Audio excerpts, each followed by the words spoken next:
Sebelum nak keluar rumah, sebelum kita nak buat apa sahaja untuk hari ini 6 Zulhijjah, kita dah tahu dah. Kita tak tertinggal untuk membaca doa, untuk berzikir bagi hari ini sebab ini adalah 10 hari yang istimewa dalam bulan Zulhijjah. Jadi kita nak bawakan apakah zikir yang kita boleh baca, kita ulang-ulang hari ini. Tak payah pakai modal, tak payah pakai duit, tak penat pun. Hanya ulang saja pada lisan kita. Kita baca sama-sama.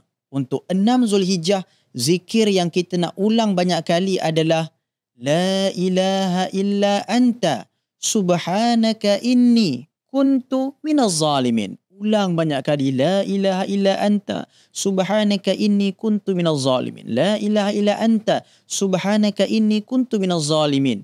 Orang yang baca zikir ini ulang-ulang, kalau hari biasa pun Allah Ta'ala bagi apa yang dia hajat. Allah Ta'ala lepaskan dia daripada kesusahan. Allah Ta'ala luaskan rezeki dia.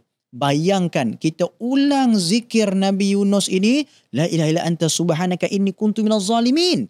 Pada 6 Zulhijjah, hari yang baik, hari yang istimewa, Allah akan gandakan kelebihan kita. Antaranya, Allah akan lepaskan kita daripada kesusahan. Allah akan hapuskan beban hidup kita, diganti dengan kemenangan, keindahan dan kegembiraan. Amalkan, pasti mustajab.